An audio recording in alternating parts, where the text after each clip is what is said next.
Hey, I'm Sarah Smith, family doctor, clinical day advisor, and the chatting coach.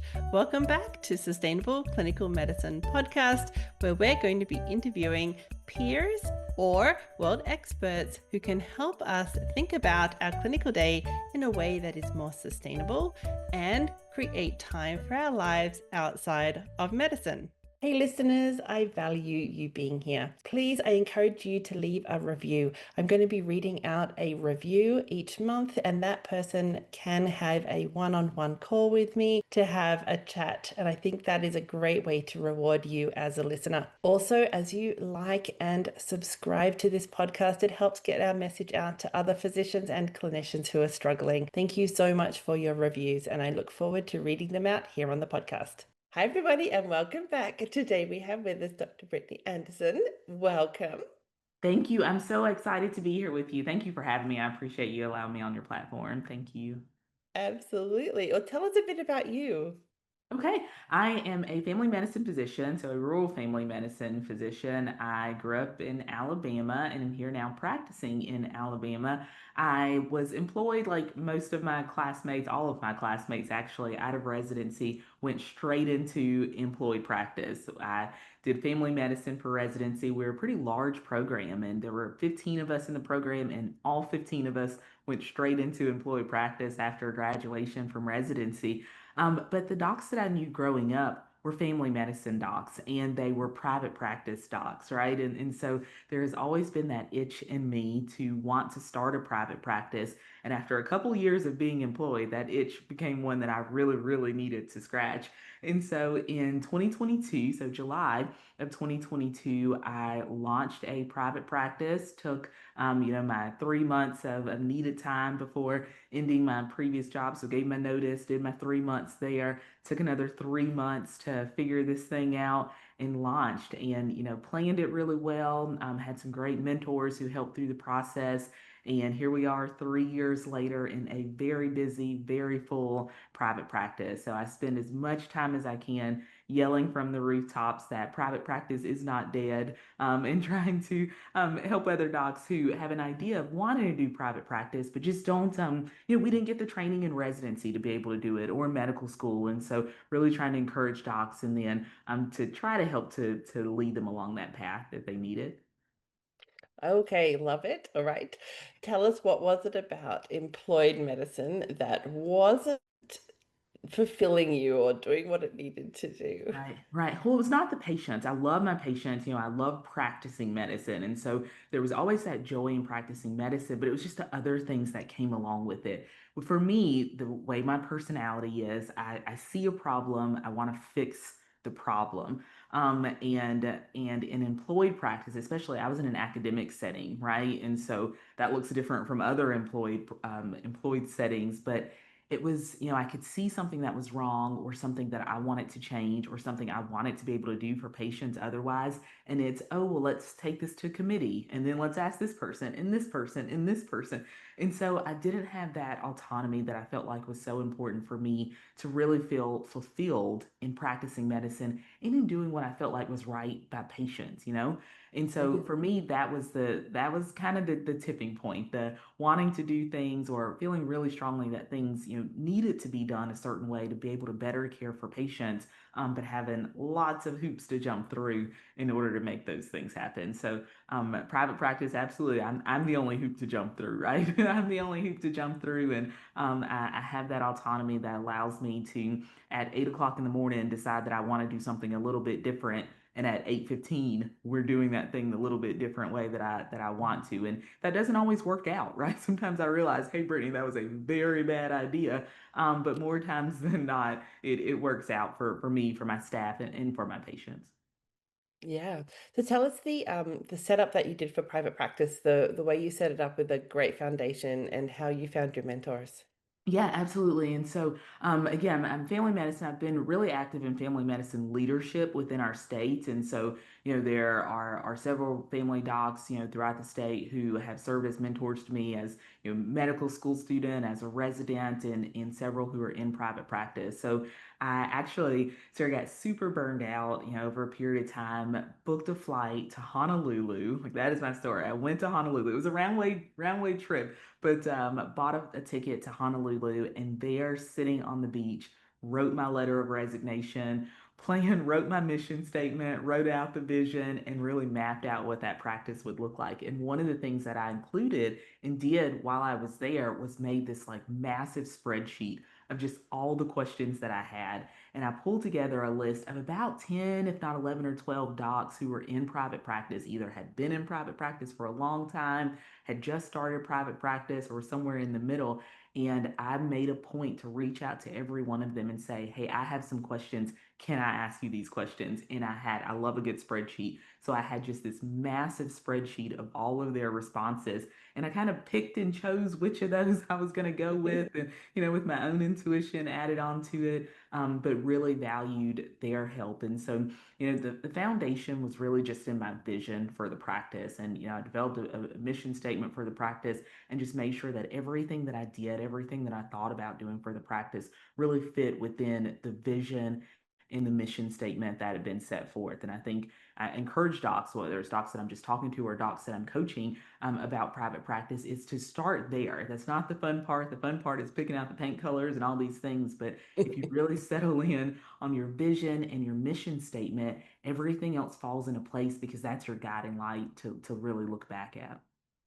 Yeah, okay, got it. So what did it look like 3 months later when we opened the doors? Kind of what was your initial model looking like? Yeah, absolutely. And so I opened me as a physician with a front desk receptionist, a medical assistant, and an LPN. So we started fairly lean, and have obviously grown from there, but started lean with that group. I am in an insurance-based practice, so traditional model, insurance-based practice, in family medicine, as I mentioned before. And so I marketed like crazy, like absolute crazy. So I did my, 3 months of working out my notice, but I wasn't, silent or dormant in those 3 months of working out my notice. I would work, see patients through the day, then go home in the evening and, work on new patient paperwork, get, licensing set up, everything that I needed to do. But once the day that was my last day of practice, so say it was on maybe it was on a Friday, on that Saturday, boom, there was my Facebook launch showing that we have a new practice here. And again, I worked out a launch plan that I'd love to share with folks, but worked out a launch plan such that on the day that I launched my Facebook post saying that we were opening the practice, we had over 700 shares of the Facebook post, right? Because again, I knew that it's not enough to hang a shingle and say, hey, I've got my own practice. You have to market to get patients in the door. And that's not being, sleazy or anything like that. It is putting yourself out there for people who are looking for a physician, someone that they can trust and someone who will take care of them. And so I think marketing is really important. And so we marketed it like crazy and open to a full panel of patients. I mean, there was no slow walking into it. We didn't start off doing a half a day or seeing 5 patients and working our way up to a full panel. We started with a full panel of patients, and have been full since. I've added a new PA to the practice, and next month I'm adding a new physician to the practice. And so, again, I think it's just really building off of a strong foundation, like you mentioned. Okay. So if we're walking into 700 brand new, well, potentially 700 to pick from, brand new patients, they're all brand new to you. You don't have their records yet. You got a new EMR. We're not sure how the team works together. What were the sorts of things you did to, let's say, teamwork? How did we set up the team so that we were all on the same page, so we were able to start working together in a way that was helpful to the team? I love that. And so I love that question. I tell folks that their experiences will probably be a little bit different from mine. So I actually opened my practice within the same town that I was in employed practice in, right? So many of my patients migrated on with me, right? and my team migrated on with me, right? And so there Okay. was, my team, we'd already worked together. We worked together, we knew each other, and I'm in Alabama, so there are no non-competes here, right? And Hmm. so it was fine for me to be able to set up close to where I was already. Now, I don't encourage anyone to go and steal your staff from wherever you're working, but it is perfectly okay if your staff comes to you and says, "Hey, Dr. Anderson, we heard you're leaving. Can we go with you?" And so that certainly made things a lot easier for me, Hmm. right? But that doesn't make me a unicorn. I still think that it's important for everyone to learn how to hire and to make sure that you do have a team that is cohesive. And one of the things that I tell my docs when I'm coaching them is to bring your team, so know what you want and know not just skills wise, but know personality wise what you want. So you are building a team, and you need to make sure that when you choose a receptionist and you choose a nurse and you choose, a medical assistant, that everyone's going to gel together, but then you give them the time to gel together. So everyone's first day should not be the first day that patients are coming into the door. I love the idea of bringing your staff in 3 to 4 weeks early. Even with my own staff, everyone, all of us knowing each other already, I brought them in 4 weeks before the clinic started. Everyone got to help hang pictures.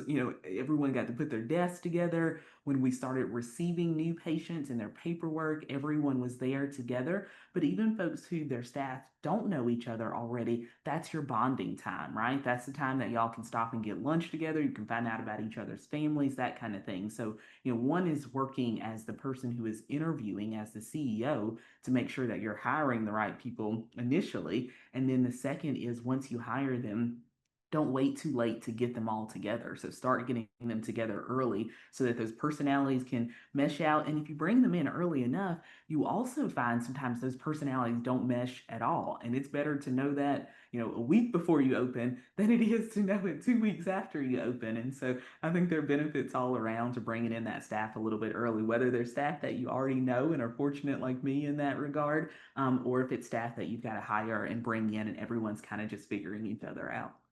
Hmm. Got it. Yeah, yeah. Okay. Now you're on the back end of burnout. We heard like way to hold Lulu. So this is 6 months prior. Uh-huh. All right.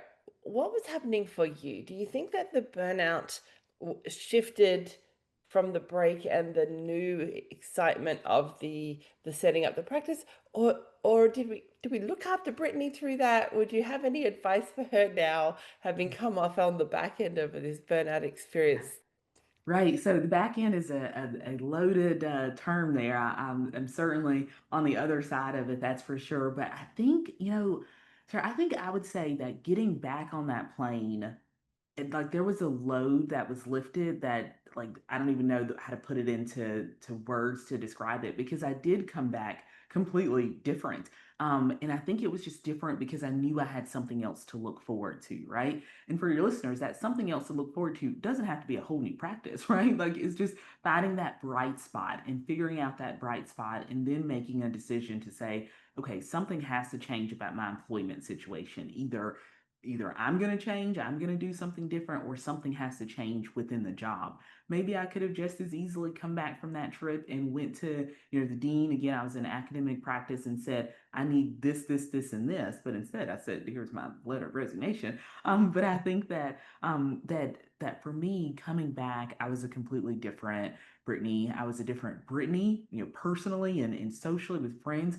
And I think I was a different Dr. Anderson because I went in to every situation knowing that there is something shiny and bright out here that I have to look forward to. And so that did it. It definitely made a big difference in me. But burnout is real, and you and I both see that. You certainly see that in the work and the coaching that you're doing as well. It's real, and it's just making that decision of, okay, what is the other side of it? And the other side doesn't always have to be to go out and start a private practice. It's not easy now. It is a big undertaking to do so, but it is figuring out what it takes to get back to happy, because we're of no benefit, in my opinion, no true benefit and lasting benefit to our patients, to our families, to our friends, or to ourselves when we are burned out from practicing medicine. We put way too much into this time wise, money wise, having missed out on experiences to kind of drudge through our days. Yeah, yeah. All right. So what does the capital look like to have that shift? Did Hmm. you like you had to think about all the things, the Yeah, expenses of the building, the expenses of the staff, the how much money you're going to charge patients, how long your appointments are going to go for, so right. that you know how much money is going to be coming in if they're all filled up. Yeah, Um, what does that investment look like? It may not be the actual dollars, but just right. as an idea Yeah. on, because and we hear a lot about the big debts that Mhm. physicians are in, and that's going to be really scary to add Right. more. Yeah, and that's exactly, most of us come out of medical school super in debt in residency. We're just trying to hang on and survive and pay back what little bit we have to pay in loans until they really hit. And so the startup expenses are a big part of it. And again, I really encourage folks to, yes, you want to build your dream practice, but your dream practice doesn't have to have gold chandeliers hanging from the ceiling, right? So make it still your dream practice in spirit. And then once you get to a good place, then you can start adding on bells and whistles, right? So I really coach folks to start lean in your practice setup, figure out what you need to be successful, what you need for patients to feel comfortable coming into your space and for you and your staff to be comfortable in that space. And then you've got to do what I call making the math, right? And so it's all a math game. It is figuring out what general reimbursement is going to be, and that's whether you're doing a direct care practice and patients are paying cash pay, or if you're an insurance-based practice like me, just getting an idea of what reimbursement looks like, right? And then figuring out what your initial expenses are. So your initial startup expenses, and that is for if you're getting a place where you have to do a build out, or you're renovating a space, or if you're renting a space and maybe there aren't any initial startup costs. But the things like malpractice insurance and making sure that you've got 3 months set aside for pay for your staff, and buying equipment, and room, beds and desks and tables and all those things. So figuring out those startup costs, but then also figuring out the monthly expenses, right? And having a good business plan, I think, is important. A business plan that you can take to a lender if you're going to have to take out a loan for it. A business plan that you can take to the lender. And you can't have a good business plan if you don't know your startup expenses, if you don't have an idea of what your monthly expenses are going to be like. But it's not just enough to know how much you got to shell out. You also have to know how much you're bringing in. And so back to what I was saying earlier about thinking about those different revenue sources and really doing the math to figure out, all right, if I need to, if I have, we'll make up the number $10,000 going out every month, then I need to be bringing in at least $15,000, right? Just to have a little bit of cushion there. And so then it's, how do I get to $15,000? And if your average reimbursement for a patient is $150, then it's just doing simple math. Well, then I've got to see, I'll put myself on the X number of It's patients. all good. Yeah, that's right. So what I see about your setup was you weren't shying away from volume Yeah, yeah, per day. Like right. we've had other private physicians here with that direct billing to the Mm, patient, no insurance, and it's a totally different ball totally game. different. It's a totally Yep. different business plan. It's a totally Hmm. different mindset about. Yeah. So does it start with you, with what do I want in my clinical day? It does. It really does. And I have right now I'm coaching docs who are doing both, who are doing traditional insurance Mhm. based and who are doing direct care. But that is the first, at our very first session, that is what we talk about, because you have to lock down on that, right? Because if you decide that you're doing insurance based practice, then you've got to realize you got to see volume, right? You cannot see 10 patients a day in an insurance based practice and survive.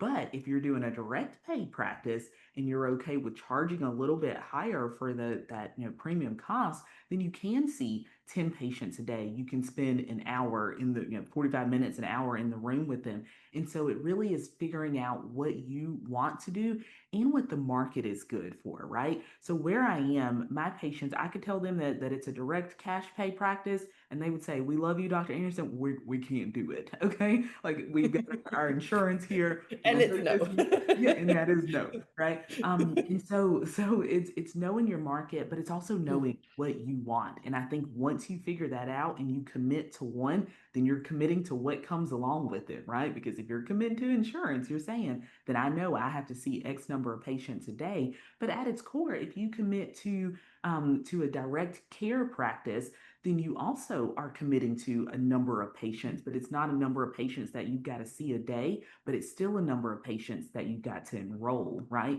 So both of them require their different amount of marketing, but both of them are still going to require you to go out and get patients and to quote unquote sell what you are offering, which is good patient care. But yeah, you're so right that different way to think of them at their core, they're a little bit more similar than we sometimes think in that you still got to market and still have to get patients, whether they are coming in, once a week or every 3 months, you still got to have them on your roster. Yeah, yeah. And if you come out of employment Yeah. and the reason you left there was because the volume sucked and you didn't like Hmm. having to see so many patients a Right. day and you didn't Right. like having to push people through quickly, Hmm. and you get yourself into a situation where now Yeah. I'm responsible for all the paychecks, all the money, and so Yeah. I now got to keep my hamster wheel going, then Right. that's You're so right. And I think the difference there becomes what is it that you want then, right? Mm, So like if I have docs who are in employee practice and they're told they've got to see, gosh, 35 patients a day, right? And they say, I'm at my wits end trying to see 35 patients a day. And we say, mm, all right, then are you thinking about for your own practice that you don't want to do insurance at all, that you want to go to a direct pay practice? And there's still that little bit of hesitation that no, I still want to stick with this model. Then it is, let's do the math then. And what mm, the math sometimes shows us, actually often shows us, is that at 35, yes, you can ball out, but maybe you can get by and be comfortable at 27, right? That is fewer patients per day. You're still living comfortably and you feel good at the end of the day. And the other thing that we're starting to realize with insurance based practices is that so much more of it is going from fee for service to value based care, right? That if you are getting in there doing the things that we're all trained to do and really practicing good medicine, making sure people get their screening and things like that, then that in turn can make your reimbursement even higher, right? So you don't have to do as much volume because you're hitting these value-based metrics. So there definitely mhm, is some wiggle room there. And it goes in seasons. I mean, I in my practice can say, you know what?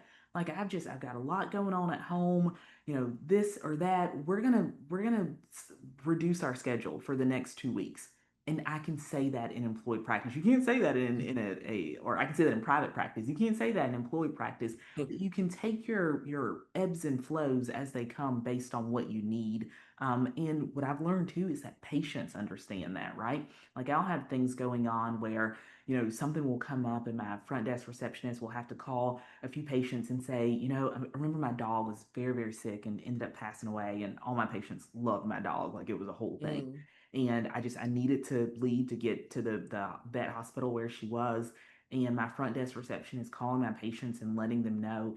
And I came back to clinic and people had brought food and mm, flowers. And it's like they did not care that I had to call and cancel their appointment. They cared about me as their physician mm, because I've been able to build a good relationship with them, right? And a good relationship, I will push to say a good relationship because I'm in this private practice setting where I'm able to do things a little bit differently because I don't have, five people above me to say, hey, Dr. Anderson, you've been in that room too long. You need to go out of there.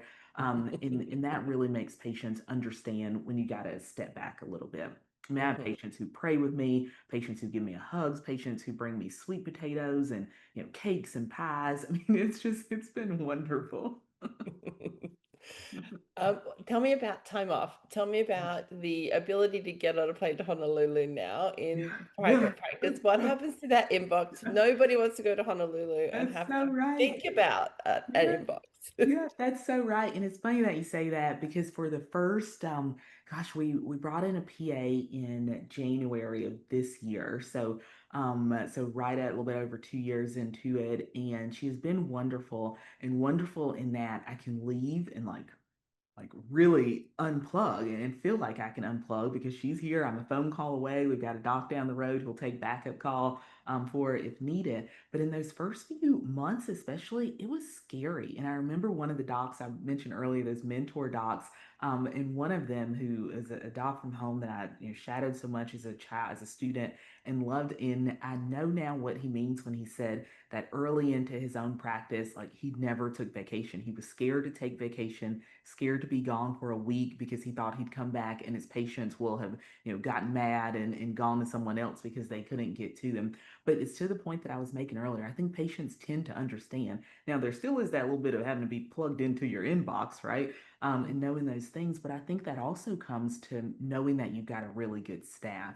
And so I am super active in advocacy within our state in organized medicine. So once a month, I've got meetings in Montgomery. Once a month, I've got board meetings or other things that I have to be at. So even before our PA came, the third Wednesday of every month, I was not in practice, right? But we set it up in a way that I would zoom into our huddle, like our team huddle, because Mm-hmm. we huddle every morning. That's one of the ways we are Mm-hmm. so efficient. So I'd huddle in the morning. I would talk with them before they left for lunch. I'd talk with them after the lunch break. We would regroup at the end of the day with enough time for them to call back patients that we needed. And I could do that whether I'm at a meeting in Montgomery or if I'm in New York City with my 16-year-old niece who makes me take her on 3 vacations a year, right? And so it's setting up processes. And there's always the possibility, if you need, a couple days and you really need to unplug, to have a locum tenens stock come in Mm-hmm. and cover for you a little bit too. And so not to say that you can't Mm-hmm. take vacation. It does though make it a little bit harder when you got to think about, all right, I'm responsible for putting food in people's mouths. If I'm not here, then how is money coming in? But then you start thinking of other ways. So even now, on times that I'm not here, my staff is still productive and they are still financially productive, right? And so that is whether they are calling to get patients scheduled, if they are you're doing other revenue driving things. When I'm not here, it's not a vacation. Everyone sits around and, eats bonbons until I get back. Everyone has a task to do, and those things are to be done. And those are things that continue to bring revenue into the clinic. So not impossible to take vacation, but definitely requires a little bit more work, especially when you're solo. And then maybe get to a space where you're able to bring another provider in, whether that's a physician or a PA or a nurse practitioner. But that's been the way we've made it work. Mm-hmm. Now, I'm not aware of in the US or in Alabama specifically, if a PA is seeing a patient there, is that a billable service Yeah. under So insurance? yeah, and so yeah, it is here, and states are different, and it Mm-hmm. depends on kind of where you are. But they can now. Say if my PA sees a patient, I'm here in clinic, I go in, she comes out, checks the patient out to me, which is usually how we do it when we're both here Mm-hmm. because I'm patients again. Where's Dr. Anderson? I know I heard her down the hallway, and so she'll come out and say, hey, this is Miss So and So. She came in with this and this. This is what I want to do. I told her you'd come say hey to her. I stick my head in, I listen to her, I chat, I say, hey, y'all talked about this. I think that's a great plan. How are your grandkids doing? And becomes a social visit too because the PA has done the work already. Mm-hmm. But she can't practice independently in that she can't go and set Mm-hmm. up her own office somewhere. But as long as I'm her collaborating provider and Mm-hmm. can sign off on notes and that we Mm-hmm. make sure that we are both in good standing license wise within the state, then she can see patients. Okay, awesome. Okay. Um, what about the burnout that kind of it follows a new business? You're now doing the CEO hat, you've got the Yeah. physician hat, you're in that like Yeah. beginnings and then the volume. Tell us Yeah. about how you manage to look after you to keep it sustainable. Yep. And you're so right. And to that point that I tell folks all the time, the goal is not to leave one kind of burnout to go put yourself in another kind of burnout, right? That defeats the whole purpose. You may as well have stayed where you were and let Right? somebody give you a paycheck, right? If you just be burned out and somebody else be paying you. But that's not the goal. And so it really comes from setting up the practice the right way. I think that we sometimes go into this thing, like I said, we hang a shingle and think patients are going to come and everything's going to be rosy and it's all going to be wonderful and great, but it requires work and it requires regular work. And having that foundation from the beginning, which is why I think it's so important to seek out help and use those resources that are there to build. But then also doing those things that you teach so much, making sure that people are efficient efficient while they're there at work, right? So making sure you're efficient, making sure that you have processes in place to automate things as best you Mhm, can. Make sure that your team is efficient and that your team understands the goal, right? mhm, I'm sitting in our break room as we record. We sit in this room every Wednesday at lunch. Every staff member has five what we call KPIs, so they're key performance indices, mhm, and these are their goals to hit. You have to hit those metrics, and every week I want to know where you are on them. You've got a goal, what percentage have you met?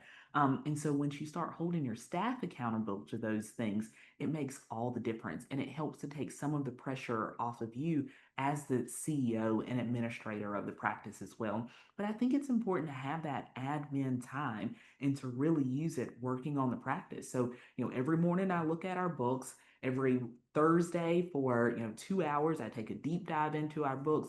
Nothing goes on in here financially that my hands aren't all over, right? There will never be said that anyone took money from Brittany Anderson's practice because I am minding my books for sure. But then also just the processes, making sure that we're doing regular check-ins with the staff. And I have an office manager now. I added her about 2 years in, and I mhm, did that purposefully for me. I wanted to know that I knew all the inner workings of this practice before I brought someone else in to quote unquote manage it. And now she mhm. and I meet regularly. We sit down for a long chat once a week. We meet every morning at the end of every day just to make sure we stay on the same page. And I think those things are really important to prevent return to burnout, right? Because that would be a Mhm. whole different kind of burnout, a burnout that was completely self-inflicted, right? And that's not the goal at all.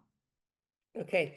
Now for because you're good minding your admin hats as well as your clinical hats. You've got the two Mhm. different hats going. It sounds like there's a lot of meeting with staff. So Uh-huh. how are you managing the patient appointment book so that you're ready for that meeting at the end of the day with the Yeah, practice manager and you're hitting the lunch hour with the yeah, time to spend with the staff on Wednesday. So what is going yeah. on for you in the clinical situation that Yeah. helps facilitate the admin side? Absolutely. So it's me making sure I'm efficient in the room. I'm one that if you leave me alone for too long in the room, I think that I'm in a direct care practice and I will sit in there for 45 minutes and talk if my staff will let me. But they will not let me. They have put processes into place where we use like a HIPAA compliant system that's almost like an instant messenger, right? And I don't use my computer in the room, but it's sitting there. And I can see a flash that comes up that's like, Anderson, get out of this room. You have been in there for 30 minutes, get out. And so that works because usually we've already handled all the medicine. I'm just sitting in there talking about the trip to Disney World. And so, they keep me together, but we are most efficient, as I mentioned earlier, because we huddle. So we huddle in the Mhm, morning. I review all my patients. My PA reviews all her patients. The front desk receptionist reviews everybody. She knows who has a balance that's due that day. My mhm, nurses review. They know who needs vaccines that day. And so in the morning, our huddle before the day starts. Yes, we're going to have some people come in for same day appointments, but those people who are on the schedule when we start in the morning, we know what they need. We know what they need. There may be a little bit of a change as they come in, or if they've got something new going on. Yes, I may get labs that I hadn't told the phlebotomist about at the beginning that I was going to draw, but we really work to be efficient. And those measures, those KPIs that I mentioned earlier, so two, well, we're about to have three and starting Monday, but right now I've got two nurses and one of them, her measure is that 80% of our patients and or 80% of the days in a month we have to be done by 12:15. 80% of our mhm, days we have to be done by 12:15. And the other one, hers is at 80% of the days we have to be done by 4 o'clock. And you would be surprised how efficient the entire team becomes when we need to be, when we are at 79% and it's the end of the month. And so they really work to that, but it makes them efficient with the triage. They, hand me everything on a platter. It is Anderson, this patient is ready. If they're getting a foot exam, their shoes are already off. If they're getting a pap smear, everything's already set up. So I go in the room, do what I need to do, and we're efficient. And I would tell you this, and I was telling someone this recently that I'm willing to bet my car that if you ask my patients on average how long I spend in the room with them, they probably say 20, 30 minutes. They probably easily say 30 minutes. And I probably spend anywhere from 12 to 16 minutes in the room, right? But it seems twice as long because I sit down in the room, I let them talk first, I let them talk last. We talk about social things. And so I really make sure that we have a complete visit. I love the idea of direct care and concierge care, but I do think that there is a space in an insurance-based model to still be building those relationships with patients and building that rapport and still putting the time in that patients want and that patients need. Okay. So I guess what you're demonstrating for us is that team-based care Yeah. Oh, yeah. that Absolutely. is, yeah, Yeah. so forefront, certainly on all of the Canadian fronts, because the college is really saying, well, the Canadian Medical Association is saying, look, there isn't enough doctors. Yeah. If we want our population to have medical care, we have to redesign this so that the team is part of the patient Right. quality care.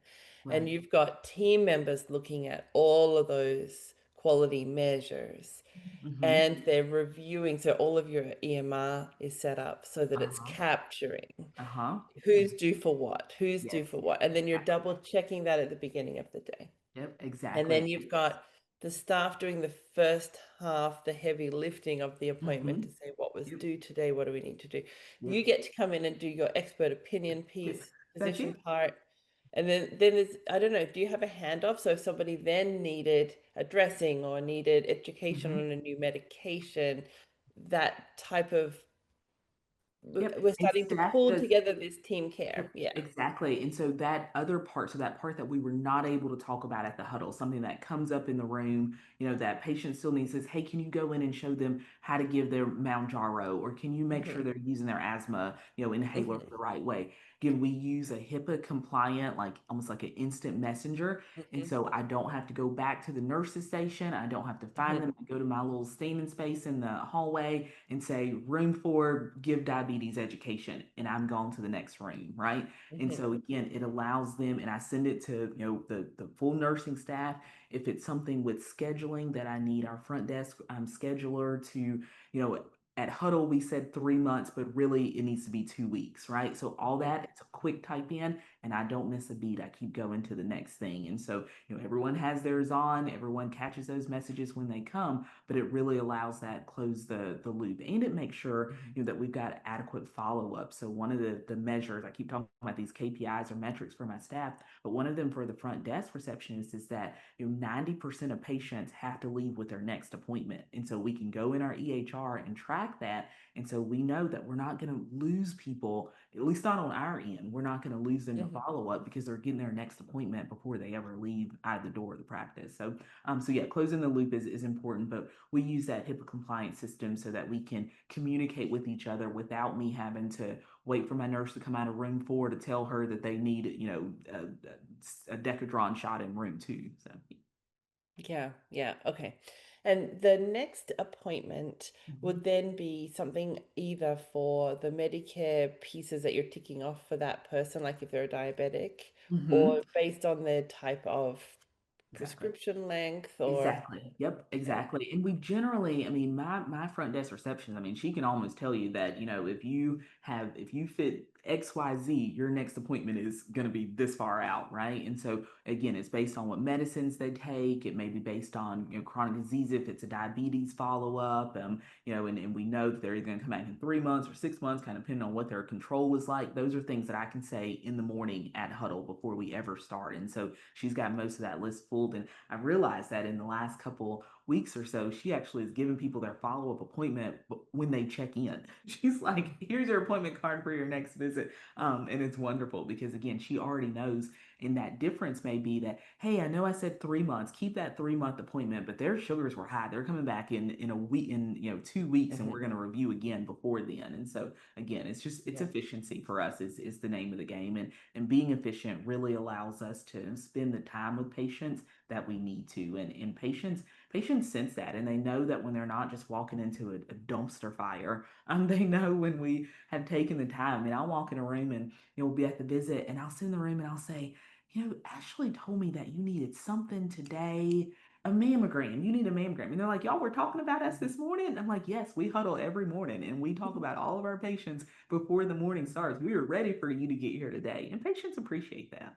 Yeah, Mhm. it does feel care. You can feel the Uh-huh. cared Mhm. for. Yep, from a yep, patient experience yep, yep, in that yep, communication. yep. And you can hear the receptionist. They're a receptionist, but they know, okay, this is one of our diabetics. They need to come back in 3 months. Like that takes think. And that Yeah. is somebody who's not just answering the phone. They've got a piece of the patient quality of care requirement. Yeah, exactly. And that is what and that empowering the staff to believe that is one of the first things that you've got to do, right?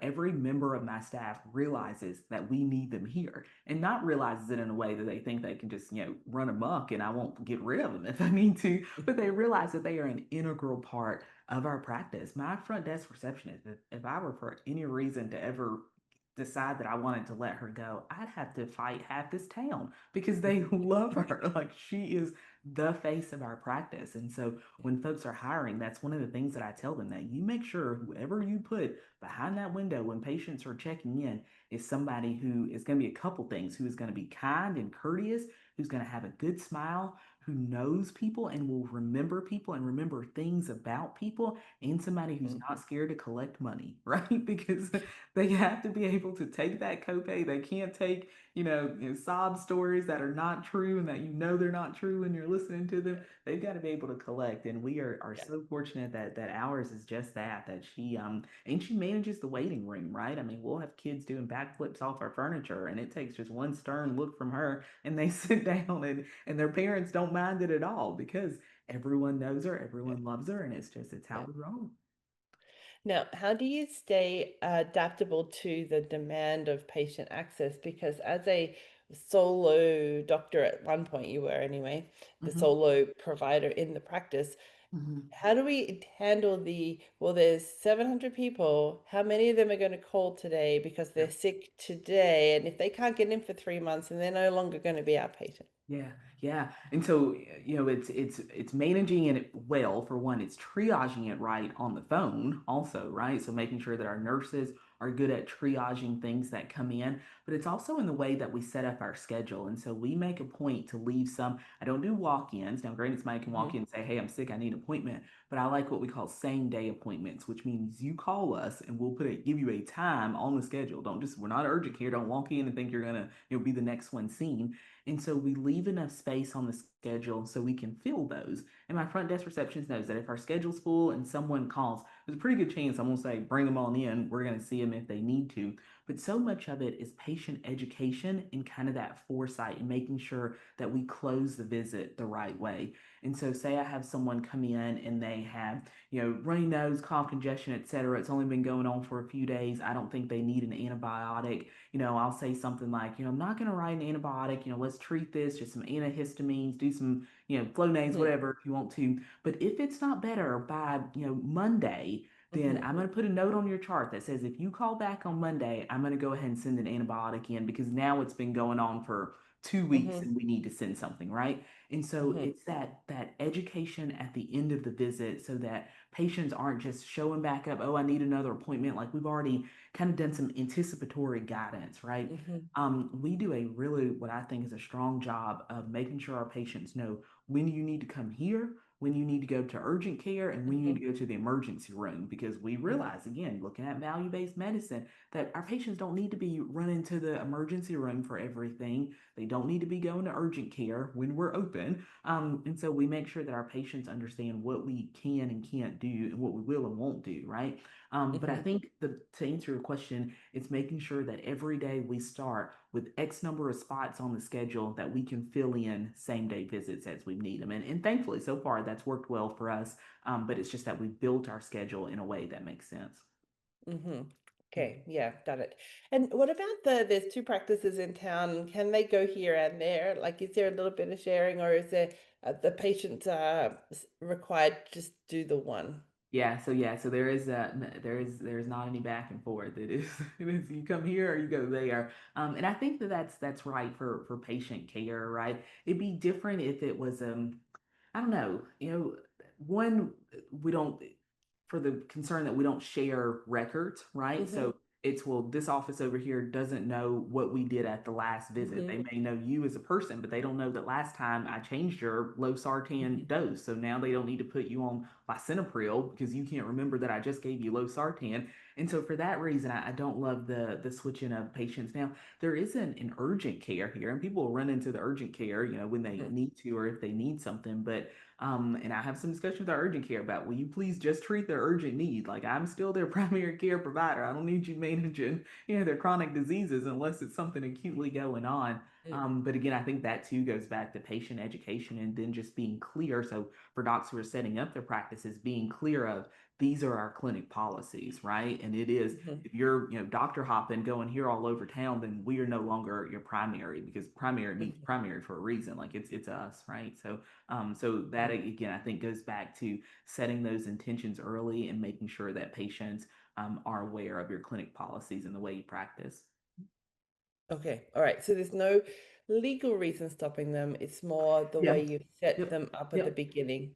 Exactly. More the way we set them up. And I even don't know that there is an insurance reason, because insurance will change, who they're attributed to based on how many they see, how many times you see one doc or the other. But no, it more for me is a kind of a practice preference that I'm not comfortable for me or for my patients to be going back and forth in who they're seeing, because the left hand may not always know what the right hand is doing. Yeah, absolutely. So the evidence supports that too, that a Exactly. patient being seen Yeah. in the one place is Yeah. going to have better if they got that continuity of care. Exactly. Just didn't know what the legal piece of that Right. looked Right. like. Yeah. So we do our And that'll best to make sure change they can get from what here they and there, exactly. Yeah. but it's interesting to see that that is something that you just had to set up from the beginning to be clear with the patients to make Right. sure that they had the service that they were signing up for. So got it. Love it. All right. Where do people find you if they're looking to learn more? So thank you. So thank you for allowing me to say this. I started a podcast a couple months ago. So we're only a couple months into it. And the podcast is called Physicians Hanging a Shingle. And it goes back to one of the very first things that you asked about, kind of where, who my mentors were, that kind of thing. And I told you how I had to piece together, this and that from, a dozen different people. And so I want to be that resource. I think that we don't get enough education about starting a private practice and the benefits and just possibility of us running a successful private practice, launching a successful private practice in our training. And so every week on Monday, I put out a new podcast episode that is all about, steps to the how-to steps to launch your private practice. And then on Thursdays, I've started doing what we call the Thursday shift, which is just a mindset change, right? It's a mindset change around money, around marketing, around patients coming in the door, around being a business owner, a CEO. And so the podcast Physicians Hanging a Shingle is certainly the way. I also actually today, I don't know when this will air, but today launched a digital course that's called Plan to Practice.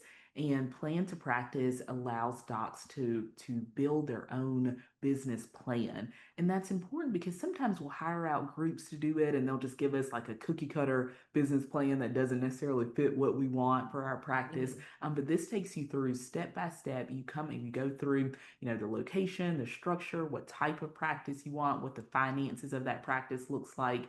And then at the end of it, you've got a business plan that you yourself can take to a lender. You can keep it tucked away, that it be something that you refer to for yourself. But it's been fun to produce, and it literally launched today, and I'm super excited about it. And then the last thing I'll mention is that I do some one-to-one coaching, and that has been so much fun. I am almost to the point where I love coaching docs to start their own private practice as much as I like seeing patients. And so the one-to-one coaching, it's 10 sessions, and it is beginning to end. And it is a framework that I've done with several docs, and it works, and it really is, it's what I did to launch a successful practice. So it's just passing that along. So those are the things I have going now, in addition to running a full busy practice.